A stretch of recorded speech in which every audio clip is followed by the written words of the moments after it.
Welcome to the Smart Property Investment Show with your host, Phil Tarrant.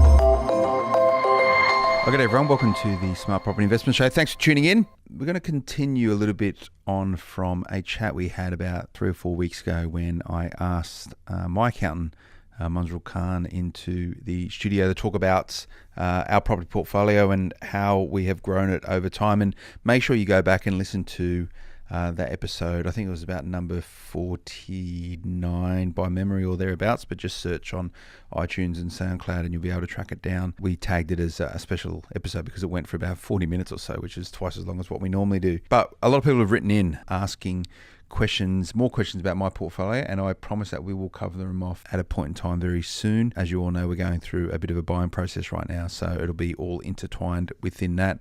I've also asked Michael Johnson back onto the show, and Michael works with me on helping to manage my portfolio. He's within our finance team, but I've tasked him with being a real administrative source for me to make things happen, and allows me to concentrate on making opportunities, knowing that a lot of the functionality of the portfolio is happening.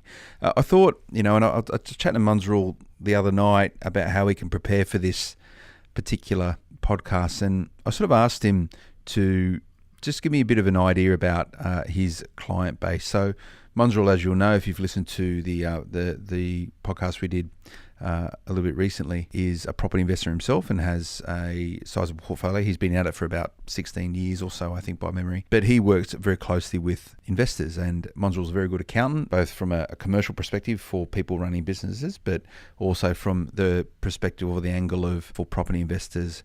And a lot of property investors are business owners, so they understand the importance and the power of a good accountant, but a lot of investors aren't business owners, so they might be quite new to some of the structures and processes that accountants undertake. So choosing the right accountant is absolutely key. My point would be that you find an accountant who is a property investor and actually understands it intimately, is practicing it themselves every single day, because they're going to know exactly the best ways in which that you can not only structure your portfolio, maximize its effectiveness from a financial position, but also give you some greater clout and clarity around goal setting. So I asked Munzrul to just give me a bit of a synopsis of his client base, and he wrote some stuff down for me, which I think is really good, and it sort of highlights the diversity of investors in Australia. I remember when the budget was on this year back in May, and everyone was screaming about negative gearing getting canned, and I can't remember who it was. I think it was the Federal Treasurer pulled out a stat that 1 in 4 police people were property investors, and they were benefiting from negative gearing. So I think that highlighted to a lot of people that it's just not, and I use air quotation mark, the rich who are property investors. It's everyday Australians. And I think this list that you've put together for me, Munzrul, is really reflective of that. So, mate, firstly, welcome back to the show. Thank you very much. Michael, good to see you again, mate. So Munzrul, and I'm just going to bang through this, and this is his real quick synopsis, and he's done it very succinctly, which I like, and it's obviously the mind of an accountant. You wouldn't make you a journalist, mate, with flowing language, but he's gone, an old retired investor, someone single, another person past bad advice, another person off the plan, another person billionaire investor, wouldn't we all want to be them? Another point, bad to great, another person self-made, another person granny flat builder, another person so much potential, another person very nominal income, another person analysis versus paralysis, another person working out of trouble, another person cash flow in regional is an illusion, another person stuck, another person late investor in retirement, another person continuous learning, etc., etc. And I think what that does, Munzrul, it just paints a very diverse picture of your client base and the average profile of an investor in Australia. Mate, absolutely. It's absolutely been privilege for last number of years that we've been with many investors. And if I look back into my investors sort of portfolio, our investors will range all the way from mum and dad investors buying their first investment property to all the way to 100 plus investment properties, right? So we would have institutional investors, we'll have residential investors, we'll have investor who would never buy any residential property, it's just pure commercial property. I'd have investors who would never buy any commercial property, it's pure residential property. I'd have investors who would only buy sort of a metro sort of a property, only buy sort of a city-oriented property, only buy perhaps some regional property. I had an investor who recently came in where the investor only buy NRS properties as such. I've got an investor who's got a whole bunch of properties and all of his portfolios are in one suburb in Sydney, and he's done very well because he's bought it over a number of years. So at the same time, I've got investors who are sort of quite creative. I've got investors who would sort of buy, renovate, hold. I've got investors who buy, renovate, sell. I've got investors who are more sort of, are they really investor or more business oriented as such? So it's quite varied. It's the passion in Australia, right? The great Australian dream, and the dream sort of expands into the investment properties as well.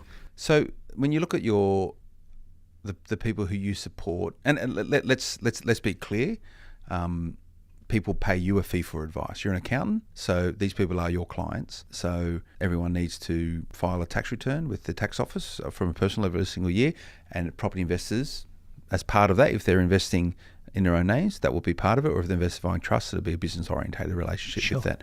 So your clients pay you a fee for service. I think they're probably quite smart because I think you're a good accountant. But outside of that, the diversity of investors that you provide services for, do you pigeonhole people? And I don't know if it's probably the right question to ask you, because it might give good question, sort of the way you see the world. But do you pigeonhole investors? Do you sort of say that's a really good investor that I like working with because they get it, and they're easy to deal with, versus people who are like, okay, so much more work to deal with these people, and they're quite difficult to deal with. I know that you probably like that because you like the education side, and I think that's important. How do you frame investment in people from a property investment perspective? Right, absolutely brilliant question. And the reason I say absolutely brilliant question, it's one of those things that we sort of remind ourselves on a continuous sort of a basis. It's not my perspective. It is you as a client, as your perspective. So what that means is that in the first meeting, when we sit down with any of the taxpayers, any of the prospective clients, any of the clients as such, we sit down and we sort of say that, well, we are accountants, we're not financial advisors, so we can't give you financial advice as such. We only give you the tax and accounting sort of an advisor. I can share a bit of a story, a bit of a wartime, a story of what I've done, a couple of my clients, what they have done without their sort of name as such. But it's the accounting advice, right? So in the first meeting, I always go with an absolutely fresh perspective with nothing in my mind. And I say that very often, is that my mind will be directed the way you want it to be directed. So we asked simple questions such as exactly where you are financially, what are your assets, what are your liabilities, what are your income, what are your expenses, what are your contingent liability, what are your prospective level of benefit that you might have received from somewhere. So we get an overall sort of an idea of what your sort of asset and liability and income and expense. Then we sort of ask the question that, what are the goals and objectives? Why are you here? What are the things that you wish to do? And what are the SMART goals, right? So specific, measurable, achievable, realistic, timely. What do you wish to do? Now, once I get to know that this is what you wish to do, and this is where you are, that's where we do a bit of brainstorming, saying that, well, perhaps you can do this, perhaps you can do this, perhaps you can do this. Where I feel the role of an accountant is not necessarily to say that you must do this, you must not do this. The role of an accountant is more of an information resource center, right? So the role of an accountant is to say, well, if you do this, these are the positive, these are the negative. If you do this, these are the positive, these are the negatives. But at the same time, we say that very often to the client, that my role is to give you as much as I can. You pick and choose what suits you. And some of the things he might say, that makes no sense, we'll set that aside. Some of the things he might say that, well, I'll think about it. And some of the things that you say that, you know what, absolutely we'll do it. So no, we're very, very, very open. And the reason why we're very open and work with absolutely wide variety of sort of taxpayers and investors, because there is a bit to learn from every single person as such. And one of the genesis of Smart Property Investment and now the Smart Property Investment Show was, I'm a journalist and a bit of a cynic. I question why. That's in my nature. And when I was looking at property investment, and I saw a lot of the get rich stories in property investment, and how I made $1 million overnight, and buying regional towns because you can be an instant cash flow and whatever. I just went, something doesn't smell right, Munzrul. I thought something doesn't smell right because you only ever hear the positive stories. Yeah. You only hear the stories which are often somehow connected with someone who's trying to spruik something. And by spruik, I mean trying to flog you something. And often I didn't believe a lot of the stuff that I was hearing. So or seeing. So one of the reasons behind the show and the podcast is to talk openly about property, and I'm happy to share my story as a property investor with the portfolio that I've created for Smart Property Investment, and through that we've become a good client of yours, and Sure. I do lean on you for your support. But this big list of people who you've got here, and your sort of summation of who they are, I put next to my name hard work. I put a little asterisk, hard work, and by hard work I mean I'm probably a good client, but I'm probably a challenging client as well, because I probably don't move as fast as what I could do, and therefore there's missed opportunity costs, and we spoke about that in the last podcast that we did. But as an investor, I've evolved and become more mature in my ability to be a better investor, and that's something I always strive towards. How do I become a better investor? And part of that process was Michael supporting me from an operational perspective of getting stuff done. So it gives me the capacity to do more stuff, and that's key. I can concentrate on the high value stuff, and Michael can concentrate on making sure that things are getting done at the right period of time.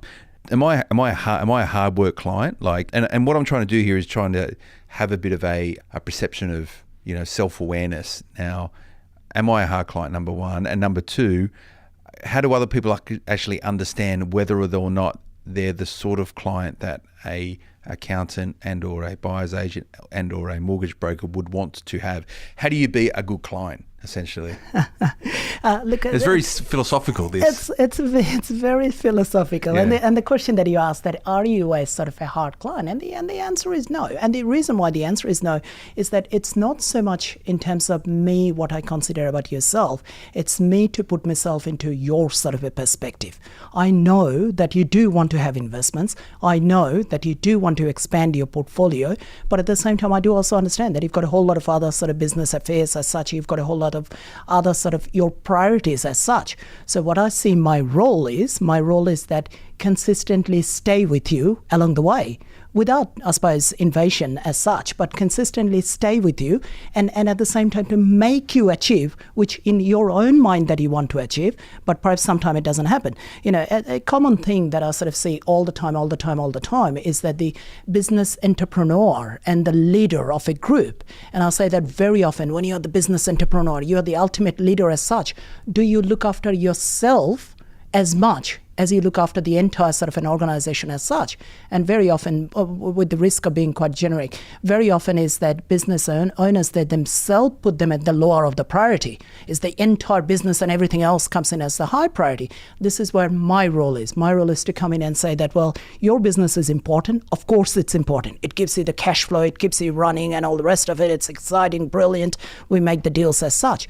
But nonetheless, those businesses are only running as long as you are running. Whereas your investment properties are the one which are your ultimate aim. Your asset base, your wealth is your ultimate aim, because that is the wealth which will consistently, assuming that we buy the right level of sort of investment with the right level of a structure and right level of areas and so forth, those are the ones which will consistently grow over a period of time. So the way I see it in a visual way is that your business, while it is brilliant, it's the short-term cash flow with the ultimate aim of that sort of investment in longer period of time. So it's not you, it's many business entrepreneurs. You know what? Me, I'm exactly on the same shoe.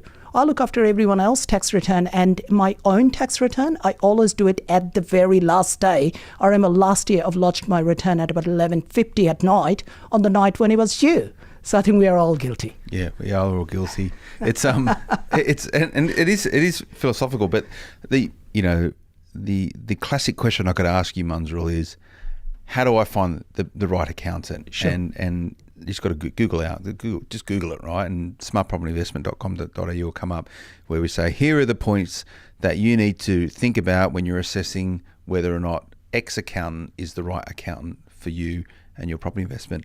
What I'm doing is flipping that around, saying, as a property investor, shaping the way you view property investment, shaping the way in which you think an accountant, or the role that an accountant should play.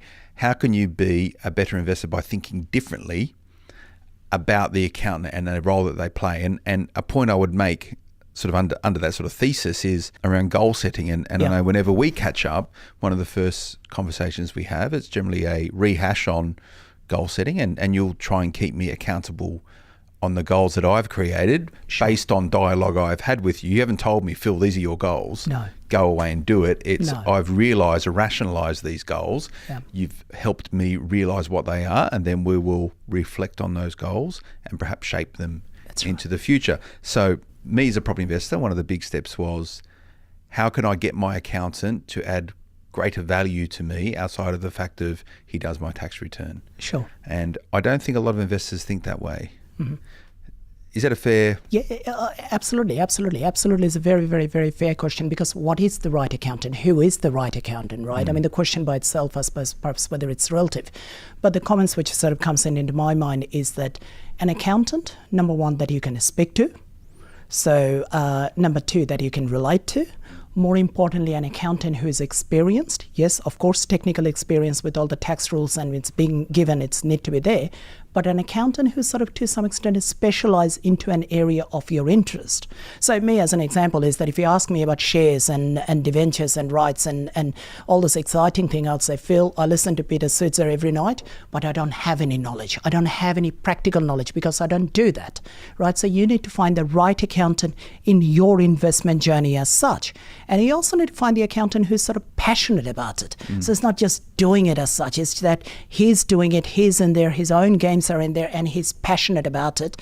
And the accountant who's genuine, I suppose, right? And as long as you have all of those, and as long as the open sort of the communication is there from your end, that this is what I'm expecting, and from accountant's point of view is to take feedback as well, is that your previous question that how do I become a better client, right? So as long as that sort of a dual bit of the communication, I suppose, is there. So the accountant's communication could be is that, well, you need to have the appropriate level of substantiation, you need to have all of your documentation, you need to make sure the summaries are being prepared. From your point of view, I suppose, as an investor, is that, well, you as an accountant, you need to be accessible, you need to be open-minded, and you don't have to have your own prejudice and experience as such. So as long as that open communication is there and the practical experience is there, as well as the experience is there, I think that's the right accountant. So this is very philosophical. So we haven't really sort of spoken like this beforehand, but I'm quite happy to frame a conversation this way.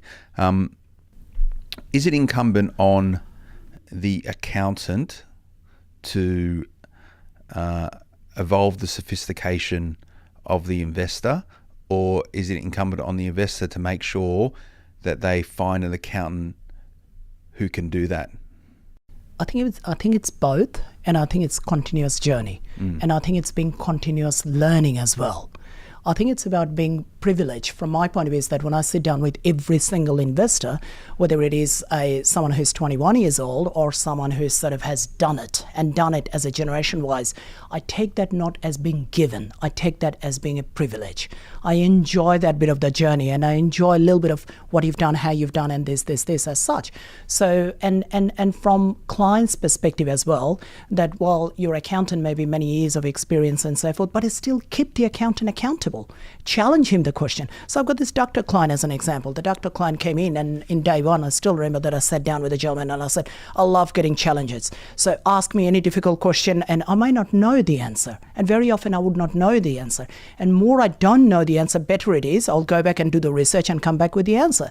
The only challenge is this gentleman since then is sort of going out there doing all the research and asking the more crazy Doctors of the questions. Are that way, right? But in terms of your skill set as an investor, so yeah. I would call myself reasonably financial literate. You know, that's a product of running a business. So I'm able to look at my portfolio like I would look at business financial. So, but I imagine going through this type of clients that you have, from single mother or new to the game or structured utilizer or whatever, how would you grade the sophistication of your average property investor? And question number one. And number two, what are the good investors doing to be better at understanding the financial components of running a property investment portfolio? We sort of downgrade the investors in the sense that each investor is unique. And, you know, how many times that I've sort of seen from an investor's point of view, that sort of investor just started with sort of a mom and dad sort of an investor. And before you know, the investor has 10, 15, 20 sort of properties as such. How many times that I sat down with an investor, the investor by himself could be sort of at a basic level, at sort of a starting level, before we know the investor sort of brings in another big sort of an investor as such. So we keep the mind open. open, I suppose, in terms of the grading side of it with the investor side of it. And how does an investor become more sophisticated over a period of time? It's the learning, right? It's the continuous learning. It's the continuous learning. It's the continuous learning. It's about listening to everything in the modern world. It's about keeping your mind open. It's about different perspective. A common thing which I sort of say very first time when I sort of meet someone in our office, the very first thing that I say that if there is one thing that you take out of our meeting today is that life is that your continuous learning and continuous journey. Go and read the book. And I share the experience that when I started reading all those property books, I read the first 2 or 3 and I thought, you know what, I've read the first couple, I've read a couple of Jan Sommer's book, and I read this, The Richest Man in Babylon, and a couple of books, and I was like, I knew everything. I was pretty comfortable. Then I was like, all right, I'll read 3 more books. And then I read another 4 or 5 books, and I was like, hang on, I'm confused. Everyone does it in a little bit different way. You've got someone else who's just building and constructing. You've got someone else who are buy and hold. You've got someone else who are all about repairs and maintenance. And everyone is sort of a little bit different. So the comment had been there is that you continue that bit of the journey. When you are confused, that means you're on the right track. You continue reading and reading and reading and reading. And once you read, once you listen, once you read more, you would reach into your own sort of a journey, saying that this is where I suppose we want to.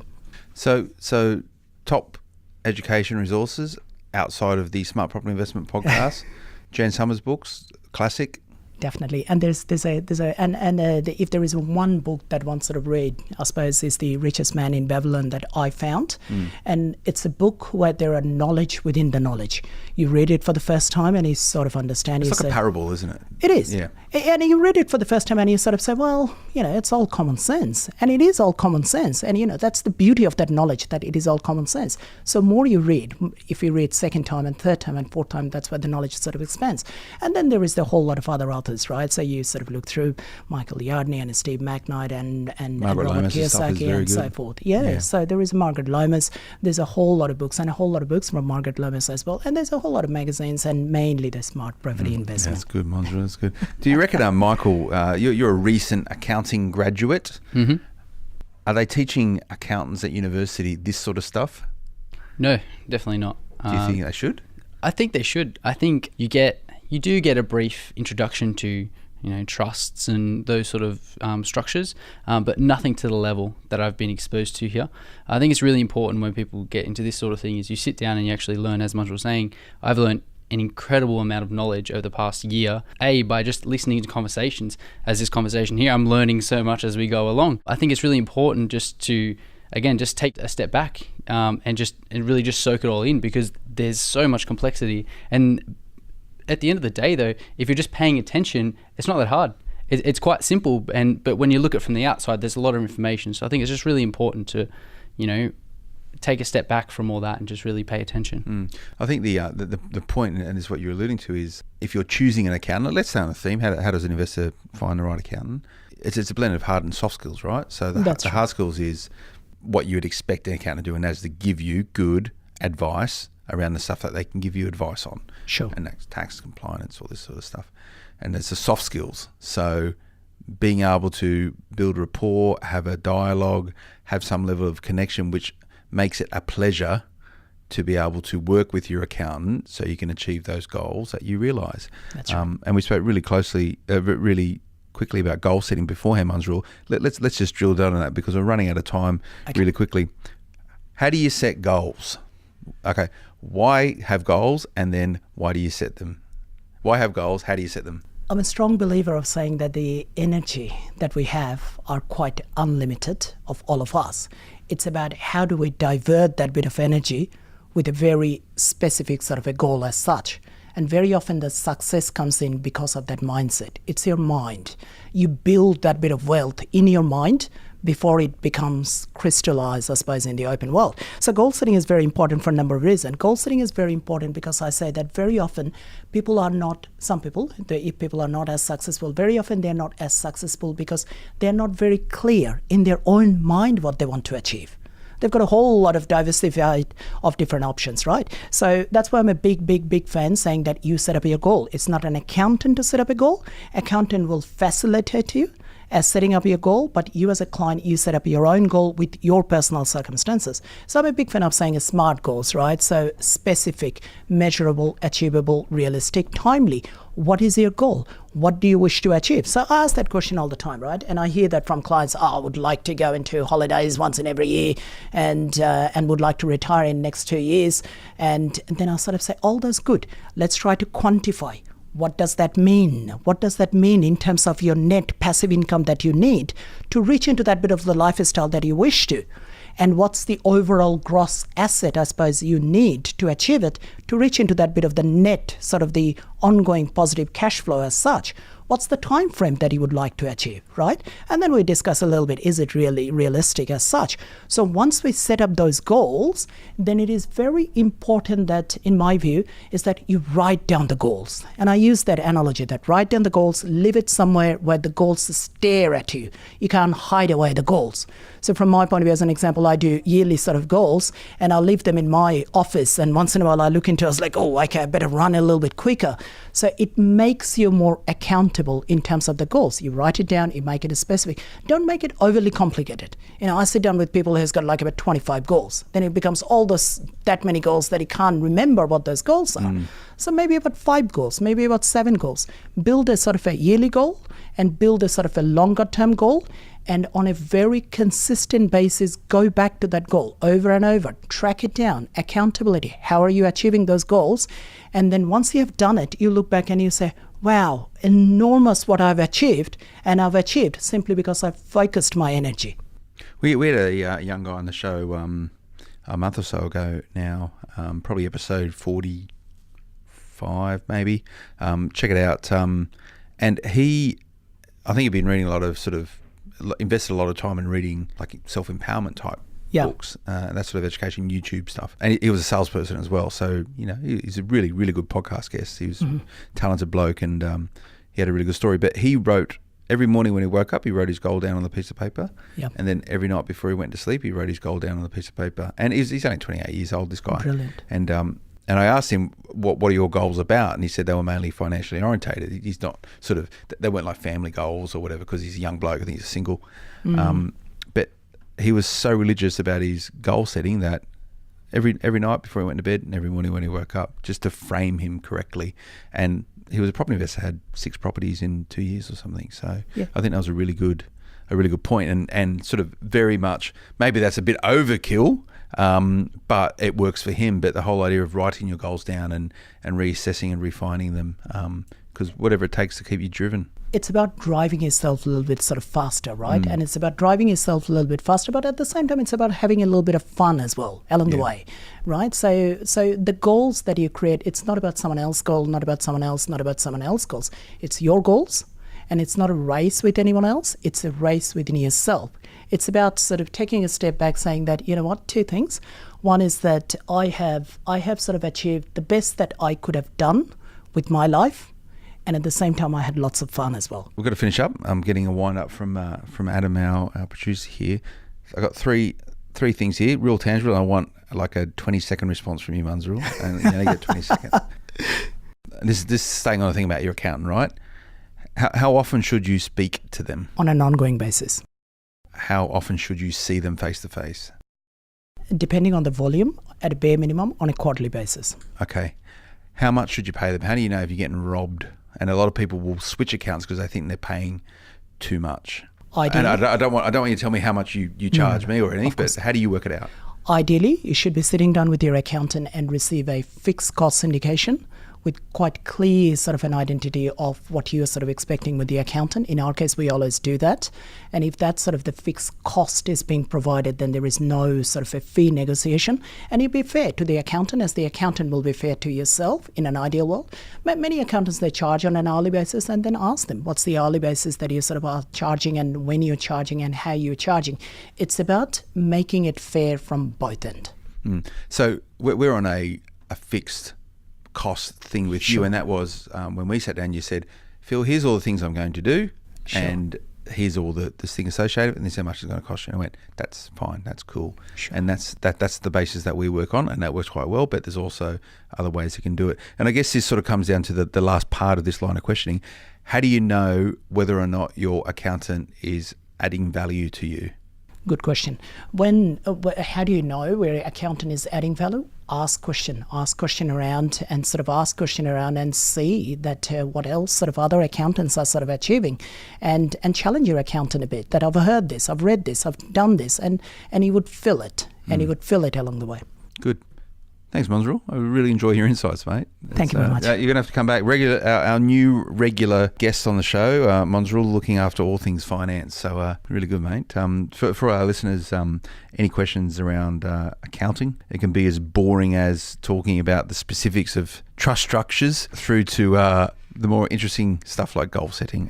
Please contact me, editor@smartpropertyinvestment.com.au. If there's anything specifically for Monzrul, send it over to me and I'll flick it over to him and give you an intro.